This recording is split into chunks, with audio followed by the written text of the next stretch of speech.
नमस्कार, स्वागत है आपका। आज की चर्चा में एक और नए विषय पे बात करते हैं और ये थोड़ा-सा प्रोफ़ेशनल सब्जेक्ट है पुलिस के लिए और निश्चित रूप से प्रैक्टिसिंग लॉयर्स के लिए भी और लॉ के स्टूडेंट्स के लिए भी इम्पोर्टेंट टॉपिक है। जो परीक्षा की तैयारी कर रहे हों कुछ लोग तो उनके लिए भी इम्पोर्टेंट रहेगा और आम जनता और मेरे दर्शकों के लिए भी। तो आज मैं बात करना चाहता हूँ, हम लोग बात करेंगे बीएनएसएस के पुलिस प्रोसीजर और पार्ट ऑफ इन्वेस्टिगेशन से संबंधित ऐसे एक प्रक्रिया का जिसके बारे में हमने सुना तो काफ़ी होगा लेकिन उसकी डिटेल्स हम लोगों को पता नहीं होती है। तो इस पे हम आज चर्चा करेंगे और मैं थोड़ा सा इसमें किताब का सहारा लूँगा। वैसे आपने देखा होगा मैं पूरा एक्सटेम्पोर बोलता हूँ लगातार कि ना किसी नोट्स या किताब का सहारा लिए हुए, लेकिन चूंकि इसमें थोड़ा बारीकियाँ हैं और काफ़ी लंबा चैप्टर है, उसको समझने के लिए थोड़ा थोड़ा कहीं कहीं हम किताब का भी इसमें सहारा लेंगे। बेयर एक्ट का, जो बीएनएसएस का बेयर एक्ट है, समझाता मैं चलूँगा आपको। तो सबसे पहले शुरू करते हैं कि search and seizure. Search and seizure क्या होता है? ये जब इन्वेस्टिगेशन की प्रक्रिया के दौरान किसी वस्तु या डॉक्यूमेंट को प्रोड्यूस करने के लिए या तो आईओ कोई ऑर्डर देता है किसी व्यक्ति को, उसमें एक्यूज भी हो सकता है, कोई भी अन्य व्यक्ति हो सकता है जिसके पास ऐसा आईओ को विश्वास है कि वो वस्तु या वो एविडेंस या वो कोई डॉक्यूमेंट मिलेगा या उसके पोजेशन में या उसके द्वारा ऑक्यूपाइड किसी बिल्डिंग में है, या कोर्ट अगर ऐसा वो सम्मन देता है समन टू प्रोड्यूस, ये पार्ट ऑफ इन्वेस्टिगेशन होता है, और वो उसको प्रोड्यूस नहीं करता या कोर्ट को या आईओ को ऐसा कोई शक होता है कि ये अगर हम इसको समन या ऑर्डर जारी करेंगे तो उसको प्रोड्यूस नहीं करेगा, तो ऐसी स्थिति में फिर एक सर्च वारंट कोर्ट के द्वारा जारी किया जाता है। अब मैं यहीं पे बताता आपको चलूं कि जो सर्च वारंट की प्रक्रिया है वो बीएनएसएस के सेक्शन 96 में और उसके आगे आने वाले सेक्शंस में प्राविधानित है। एक सर्च विदाउट वारंट भी होती है जो कि 185 बीएनएसएस में होती है, जो कि इन्वेस्टिगेशन के दौरान किसी भी व्यक्ति की सर्च भी की जा सकती है वस्तु के अलावा। यदि कोई वांटेड है जिसको अरेस्ट करना है या हॉट चेज है तो वहां पर विदाउट वारंट अरेस्ट के भी प्रोविजंस होते हैं, और किसी वस्तु के भी सर्च करने के लिए 185 में विदाउट वारंट अगर आईओ को या एसएचओ को ऐसा विश्वास है कि वो कोई ऐसी प्रॉपर्टी है जैसे कि फॉर एग्जांपल स्टोलन प्रॉपर्टी है जो किसी बिल्डिंग में या किसी और भवन में मिल सकती है, तो उसके संबंध में वो विदाउट सर्च वारंट भी सर्च कर सकते हैं। उसके डिटेल प्रोविजन से अभी हम आगे बात करेंगे और इसके बारे में काफ़ी बात मैंने अरेस्ट हाउ मेड की जो अपनी वीडियो बनाई थी बहुत पहले, और नीचे अगर आप जाएंगे मेरी प्लेलिस्ट में तो उसमें मिल जाएगी, उसमें मैंने काफ़ी प्रोविजंस दिए हैं। तो जब अरेस्ट भी करना होता है 44(2) में जिस प्रकार का प्रोसीजर है वो यहाँ भी लागू होता है, उसको आगे आपको बताते हुए चलेंगे। तो अब इसमें सवाल है कि सर्च वारंट कब इशू हो सकता है। तो यहाँ एक शब्द है बड़ा इंपॉर्टेंट, इसमें लिखा हुआ any court where any court has reason to believe. Reason to believe मतलब सब्जेक्टिव डिस्क्रिप्शन। एनी कोर्ट, कोई भी कोर्ट, ये ध्यान देने की बात है। दैट ए पर्सन, जैसे मैंने बताया कि ऐसा कोई आदमी जो कि जिसको सेक्शन 94 बीएनएसएस के तहत समन्स या ऑर्डर जारी किया गया लेकिन वो उसको वस्तु को प्रोड्यूस नहीं करेगा या उस डॉक्यूमेंट को प्रोड्यूस नहीं करेगा, तो उसको प्रोड्यूस करने के लिए या ये कहिए कि सर्च करने के लिए वो किसी पुलिस ऑफिसर जो एसएचओ रैंक के होंगे या उनके सबऑर्डिनेट भी हो सकते हैं या किसी भी अन्य व्यक्ति को, इसमें खास बात यह भी है किसी भी व्यक्ति को भी या तो पुलिस को या किसी अन्य व्यक्ति को किसी के नाम से भी सर्च वारंट जारी कर सकते हैं, और फिर वो ऐसे जिस भी व्यक्ति को वो सर्च वारंट जारी किया जाएगा वो व्यक्ति या पुलिस उसमें निहित निर्देशों के अनुसार और उसमें चिन्हित स्थान में जो भी लीगल प्रोविजंस है उसके अनुसार सर्च करने के लिए एम्पावर्ड होंगे। ये बात समझने की योग्य है। एक तो ये हो गया, या ऐसी स्थिति है जबकि जो भी कोई कोर्ट है, जो भी वस्तु है या जो भी डॉक्यूमेंट है जिसकी क्या आवश्यकता है ट्रायल के लिए या इन्वेस्टिगेशन के लिए कोर्ट को, वो कोर्ट को पता नहीं है कि वो कहाँ है, किसके पास है, किसके ऑक्यूपेशन में है, किसके पोजेशन में है, तो कोर्ट एक general search warrant, general warrant of search भी जारी कर सकती है। दूसरी एक स्थिति हो गई, और तीसरी स्थिति ये हो गई है कि अगर कोर्ट ये समझे, ये बहुत डिस्क्रिशनरी है, अगर कोर्ट ये समझे कि इस संहिता में या कोई और जो अन्य कोई भी लॉ है या ये संहिता के जितने प्रोविजंस हैं उसकी कंप्लायंस करने के लिए आवश्यक है कि एक जनरल सर्च वारंट जारी कर दिया जाए या इंस्पेक्शन करा लिया जाए किसी बिल्डिंग का या किसी ड्वेलिंग हाउस का या किसी और ऐसे स्थान का जहां पर के कोई वस्तु या डॉक्यूमेंट जो कि साक्ष्य के रूप में है उसको सर्च करने से या इंस्पेक्शन करने से इस संहिता के उद्देश्य पूरे होंगे तो ऐसी स्थिति में भी court search warrant, general search warrant जारी कर सकता है। ये बहुत ही एक किस्म का कहिए कि बड़ी डिस्कशन कोर्ट को यहाँ पर दी गई है। और जैसे मैंने पहले बताया कि ये किसी पुलिस ऑफिसर को भी हो सकता है या किसी भी पर्सन को हो सकता है या किसी और अन्य विभाग के अधिकारी को भी हो सकता है। जैसे कि कई सारे ऐसे कॉन्ट्राबैंड हैं जिनके लिए कि अलग अलग, जैसे एनसीबी की अगर हम बात करें, नारकोटिक्स कंट्रोल ब्यूरो, तो वो अलग तरह के कॉन्ट्राबैंड की सर्च करते हैं, वो पुलिस ऑफिसर नहीं होते। तो बहुत सारे ऐसे कई सारे डिपार्टमेंट्स हैं, फॉरेस्ट है, फॉरेस्ट का प्रोड्यूस है, कई स्टोलन से बहुत सारे उदाहरण मिल जाएंगे इस तरह के, वो समझाने के लिए केवल बताया गया है। एक इसमें खास बात और है कि अगर कोर्ट चाहे तो किसी पूरी बिल्डिंग के बजाय एक पर्टिकुलर हिस्से की सर्च के बारे में भी सर्च वारंट जारी कर सकता है, और वो फिर वो सर्च वहीं तक लिमिटेड होगी, उस हिस्से तक। एक और खास बिंदु अभी ध्यान रखने योग्य, ये जनरल जो मैं अभी प्रिंसिपल आपको बता रहा हूँ सर्च के, कि अगर कोई ऐसी चीज है जो कि पोस्टल अथॉरिटी की कस्टडी में है, वो डिस्ट्रिक्ट मैजिस्ट्रेट या चीफ जुडिशियल मैजिस्ट्रेट, केवल 2 ही अधिकारियों को इसमें अधिकृत किया गया है, अदर देन ए डिस्ट्रिक्ट मजिस्ट्रेट और ए चीफ जुडिशियल मजिस्ट्रेट, जो कि इसका वारंट देंगे अगर कोई चिट्ठी जैसे कोई है या कोई डॉक्यूमेंट है जो कि पोस्टल अथॉरिटी के कब्जे में है। यहाँ तक का हो गया। अगर कोई ऐसी चीज है जो कि स्टोलन प्रॉपर्टी है या फोर्स डॉक्यूमेंट है या इस तरह की कोई अन्य चीज है, तो उसमें जैसे हम बताएंगे, उसमें एक जो पावर है, जैसे मैंने ऊपर शुरू में बताया था एनी कोड, वह एनी कोड का था जो सेक्शन 96 में था। सेक्शन 97 जो है बीएनएसएस का, उसमें साफ साफ लिखा हुआ है कि अगर कोई डिस्ट्रिक्ट मजिस्ट्रेट या एसडीएम या magistrate of the first class upon information and after such inquiry, एक तो उनको कोई सूचना मिलनी चाहिए। सूचना का मतलब जनरली क्या होता है इसमें कि पुलिस की रिपोर्ट या जो विभाग है जिसको सर्च वारंट चाहिए उसकी रिपोर्ट जनरली, या कोई गुप्त सूचना भी हो सकती है। एंड आफ्टर सच इंक्वायरी, ऐसा नहीं है कि वो रैंडम जारी कर देंगे सर्च वारंट, कुछ ना कुछ उनको सेटिस्फाई होना पड़ेगा। थिंग्स नेसेसरी, सब्जेक्टिविटी आ गई। Has reason to believe, subjectivity आ गई, विश्वास होना चाहिए उनको कि कोई भी ऐसी जगह जो कि इस चीज के लिए, किसके लिए, सेल या डिपॉजिट ऑफ स्टोलन प्रॉपर्टी के लिए यूज्ड होती है,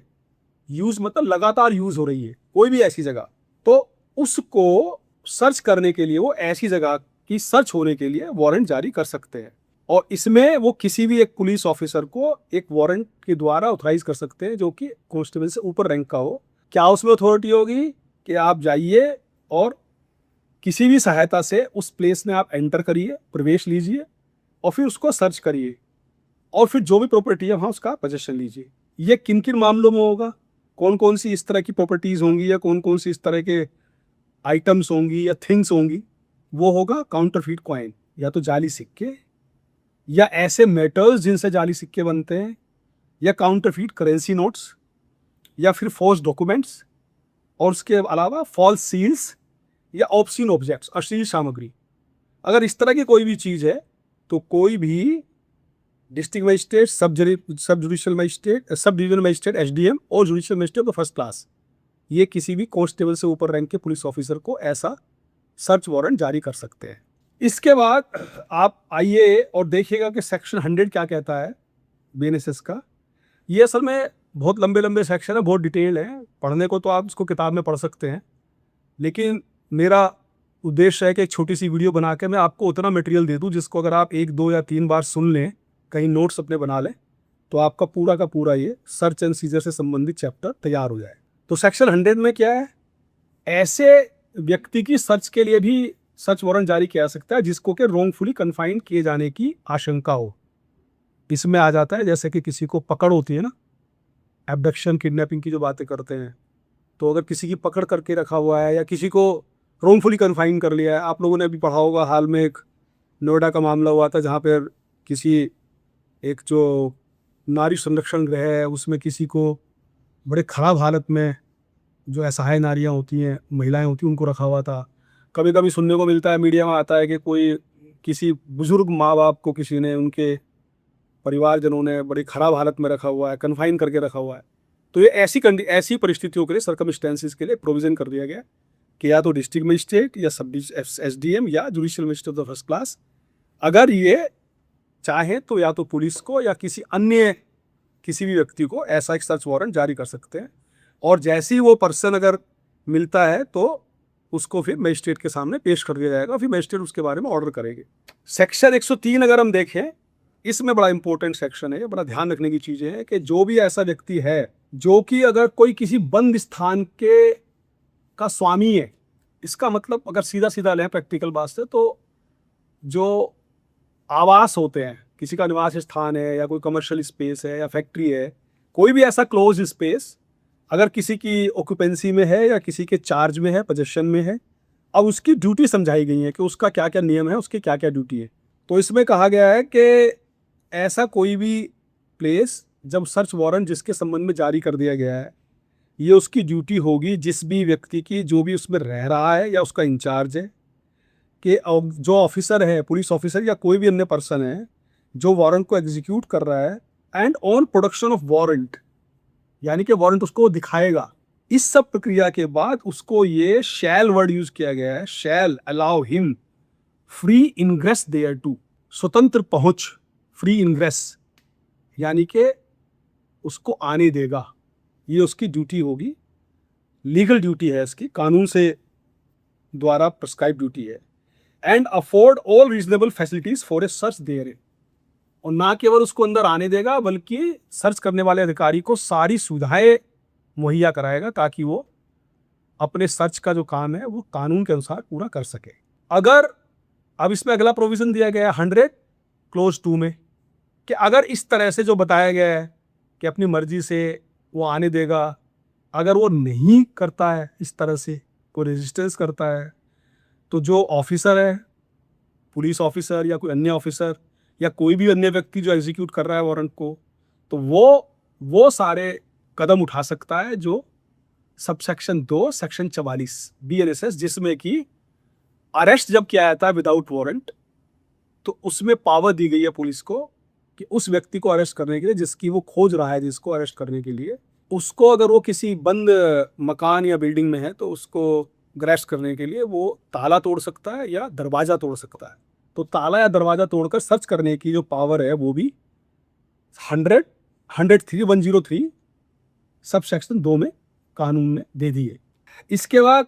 अगर किसी व्यक्ति, जैसे कोई चीज सपोज किसी ने जेब में रखी हुई है, तो उसकी जेब का यानी कि पर्सन का भी सर्च हो सकता है, search of the body, search of a person, वो भी हो सकता है। इसमें एक खास बात यहाँ पे प्रोविजन कर दिया गया है कि यदि कोई ऐसा पर्सन जिसकी सर्च होनी है वो फीमेल है, वुमेन है, तो उसकी सर्च फिर एक वुमेन द्वारा ही होगी, फीमेल द्वारा ही होगी। और इसमें मैं यहीं पे बता दूं कि इसकी एक अलग से फर्द बनेगी जो पर्सनल सर्च होती है, और उसकी एक कॉपी ऐसे व्यक्ति को दी जाएगी विटनेसेस से साइन कराने के बाद। बाकी हम आगे चलते हैं। एक और इसमें बात अंदर खास की गई है कि इसमें ये बात जब सर्च के लिए जा रही है टीम, तो इस कानून में तो वो बात नहीं है, लेकिन वो हमारे पुलिस रेगुलेशन में है और पुलिस प्रैक्टिसेस में है कि उचित ये रहता है कि 111 पैरा 111 यू पुलिस रेगुलेशन में, कि जब वो जाए तो पूरी टीम अपनी तलाशी दिलवा दे जिसके यहाँ सर्च होना है, in the presence of independent witnesses. तो एक तो इंडिपेंडेंट विटनेसेस को बुला लिया जाएगा, 2 विटनेसेस को, उसके बारे में हम अभी आगे बताते हैं आपको। उन विटनेसेस की प्रेजेंस में अपने भी सर्च करा दे, चूंकि इसमें कई बार ऐसा हो जाता है और ये बड़ा इंपॉर्टेंट है। जब मैंने टेक्निकल एविडेंस की बात भी की थी, एक वीडियो बनाई थी, तो उसमें क्या होता है कि प्रोसिक्यूशन और डिफेंस की जब लीगल बैटल होती है कोर्ट में, तो कई बार सबसे ज़्यादा फोकस इस बात पे होता है कि जो अरेस्ट है, सर्च है, क्योंकि जो सर्च बेस्ड ट्रायल्स होते हैं, बरामदगी के आधार पे जो ट्रायल्स होते हैं, उनमें तो सबसे इंपॉर्टेंट यही होता है कि सर्च कैसे हुई, सीजर कैसे हुई, उसकी फर्द ठीक से बनी कि नहीं बनी, इंडिपेंडेंट वो था कि नहीं था। इसमें बड़ा इंपॉर्टेंट एक होता है, डिफेंस कभी कभी इस तरह के आरोप लगाता है कि साहब ये तो प्लांट कर दिया गया, जैसे कभी तमंचा प्लांट कर दिया या कोई किस तरह का ड्रग्स कोई है, इस तरह की कोई नारकोटिक ड्रग्स है, कॉन्ट्राबैंड है, उसको प्लांट कर दिया।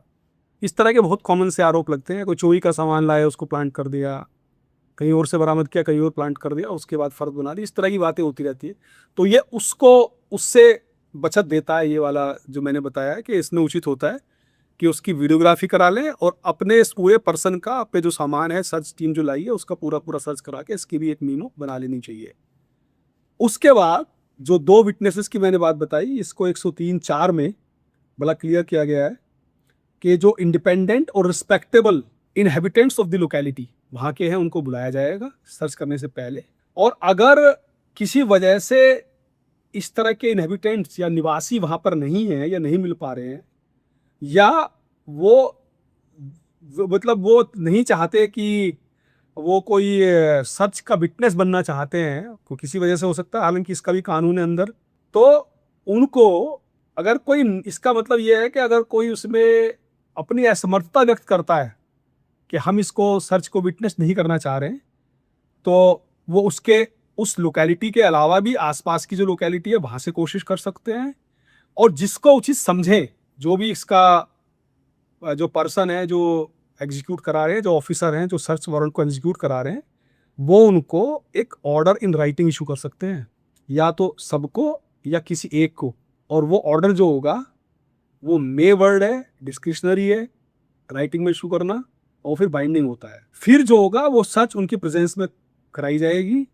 जितना भी चीज़ें वहाँ मिलती हैं उस सब का एक लिस्ट बनाई जाएगी, और जहाँ जहाँ मिली है वहाँ का पूरा ब्यौरा उसमें दिया जाएगा। जो भी पर्सन या कोई ऑफिसर इसकी पूरा का पूरा जो सर्च कर रहे हैं या सीजर कर रहे हैं, उनके द्वारा ये साइन किया जाएगा,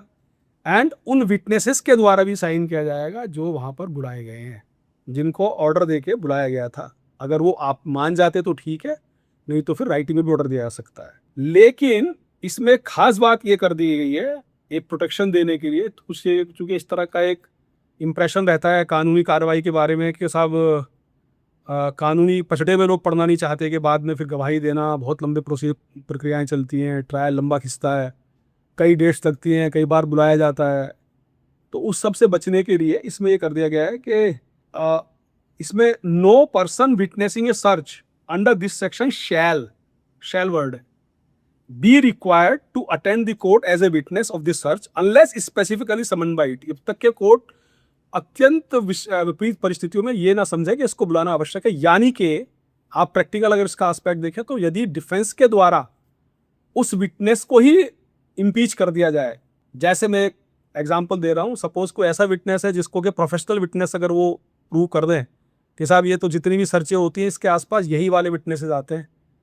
तो वो फिर एक ऐसी परिस्थिति होती है, मैं उदाहरण के रूप में बता रहा हूँ अपने अनुभव के आधार पर, जहाँ पर कि उनको फिर बुलाया जा सकता है। अदरवाइज इनको प्रेजेंस इन कोर्ट से मुक्त रखा गया इसलिए ताकि ये लोग विलिंग हो और पुलिस के कार्य में सहयोग कर सकें। नेक्स्ट है इसमें 103(6), जो जिसके यहाँ सर्च हो रहा है उसको भी बुलाया जाएगा। उसमें भी जो वर्ड है उसमें भी शैल वर्ड है, हर हालत में उसको रखा जाएगा, वो सर्च को अटेंड करने का उसका अधिकार है, और जो विटनेसेस के द्वारा लिस्ट साइन की गई है उसकी एक कॉपी भी उसको दी जाएगी। अगर कोई ऐसा व्यक्ति, जो मैंने बताया कि जो इंडिपेंडेंट रिस्पेक्टेबल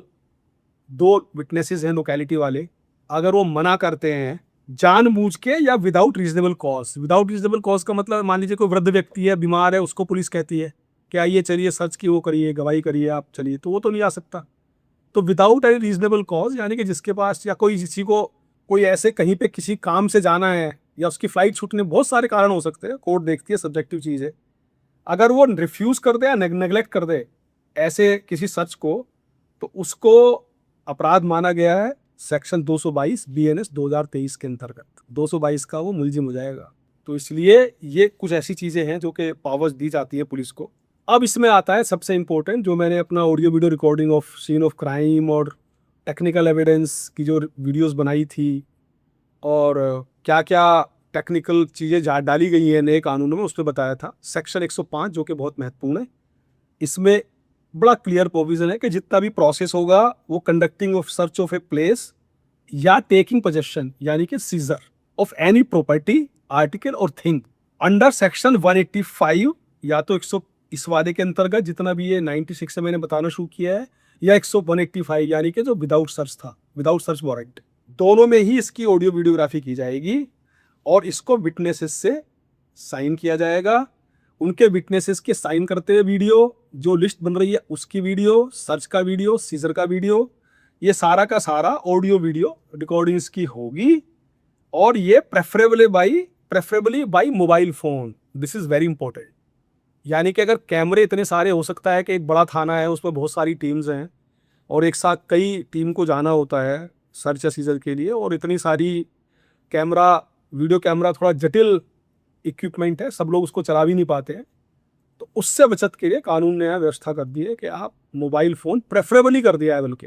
कि प्रेफरेबली मोबाइल फ़ोन से आप इसको खींचिए, क्योंकि आसान होता है। एक इसमें पुलिस के ऊपर ड्यूटी डाली गई है, शैल वर्ड यूज़ किया गया, police officer shall without delay, कोई डिले नहीं करेगा और उसको कहाँ भेज देगा जो रिकॉर्डिंग हुई है, डिस्ट्रिक्ट मजिस्ट्रेट के पास, सब डिविजनल मजिस्ट्रेट एसडीएम और judicial magistrate of the first class जो जुडिशियल में आते हैं उनको सारी की सारी रिकॉर्डिंग भेज दी जाएगी। उसके बाद है कि जो ये सब हुआ, सर्च हो गई, प्रॉपर्टी मिल गई, लिस्टें बन गई, वीडियोग्राफी हो गई, ऑडियो वीडियो ये सब हो गया, इसके बाद कोई भी एनी पुलिस ऑफिसर कोई भी ऐसी प्रॉपर्टी को सीज कर सकता है जो कि स्टोलन प्रॉपर्टी उसको सस्पेक्ट लगती है। यदि जिसको शक है, संदेह है कि ये कोई स्टोलन प्रॉपर्टी है, तो उस किसी भी प्रॉपर्टी को वो सीज कर सकता है, इसके बारे में बताया गया है। और कोई भी ऐसा ऑफिसर हो सकता है कि वो एसएचओ ना हो, वो उससे सबऑर्डिनेट ऑफिसर हो, तो फिर अगर उसने ऐसा कोई सीजर किया है तो एसएचओ को तत्काल रिपोर्ट करेगा। ये थोड़ी छोटी प्रक्रियात्मक चीज़ें हैं। एक इसमें और है कि अगर कोई इतना बल्कि आइटम है, कोई ऐसी चीज़ सीज हुई है जो बहुत बल्कि है, उसको ट्रांसपोर्ट करने में, कैरी करने में, थाने में रखने में दिक्कत होगी, तो ये पावर भी दी गई है सर्च वारंट एग्जीक्यूट करने वाले ऑफिसर या किसी व्यक्ति को कि वो उसका पूरा लिस्ट बनाए, विटनेसेस से साइन कराए और किसी भी रिस्पेक्टेबल आदमी की कस्टडी में उसको सौंप सकता है। और साथ साथ उसको ऑर्डर भी दे सकता है कि एक उससे अंडरटेकिंग ले ली जाएगी कि जब कभी कोर्ट को इसकी ज़रूरत होगी, इस माल कहते हैं उसको, जब्त माल जो होता है, उसकी ज़रूरत होगी तो वो कोर्ट में प्रोड्यूस करेगा। इस तरह की चीज़ें बड़ी काफ़ी इस तरह का हो जाता है। सपोज उदाहरण है कि कोई चोरी का 1000 बोरी अनाज मिल गया, गेहूँ, तो अब 1000 बोरी गेहूँ तो ऑब्वियसली थाने पर नहीं रख सकते हो, ट्रांसपोर्ट करना, कैरी करना बहुत दिक्कत होगी, तो वहीं पे जहाँ पर मिलता है उसी गोडाउन में या दुकान में उसको बाहर से सील करके ताला लगा के अपनी लाख वगैरह की मोहर वोहर लगा के वो जीडी में तश्का वगैरह पड़ जाता है सब उसका, और किसी की कस्टडी में दे दिया जाता है। इस तरह के प्रोविजन में सारे के सारे दिए गए हैं। तो कुल मिला के ये था मोटा मोटा सर्च और सीजर के बारे में, जिसको मैंने कोशिश की कि आपको एक थोड़ा छोटे संक्षिप्त रूप में इसको बता दूं। और इतना कम से कम ये इसमें मटेरियल मैंने आपको दे दिया है कि इसमें से या तो एक या कई आपके बहुत सारे प्रश्न जो हैं वो उनका उत्तर मिल जाएगा। और जनरली भी लोगों के लिए बड़ा इंटरेस्टिंग होता है कि उनको पता होना चाहिए कि अगर कोई सर्च एंड सीजर की स्थिति आती है किसी के भी साथ या उनके अगल बगल में, पड़ोस में, तो क्या उनके अधिकार है और क्या पुलिस के अधिकार है। ऐसा ना हो कि वो अनावश्यक पुलिस के कार्य को रोकें। जैसे कि मैंने बताया कि विदाउट वारंट वो कब सर्च कर सकता है, तो वो भी पावर्स हैं, 185 की पावर्स हैं बीएनएसएस में। तो कई बार कुछ लोग वो बड़ी फिल्मी सी स्टाइल में पूछ लेते हैं कि सर्च वारंट दिखाइए कहाँ है।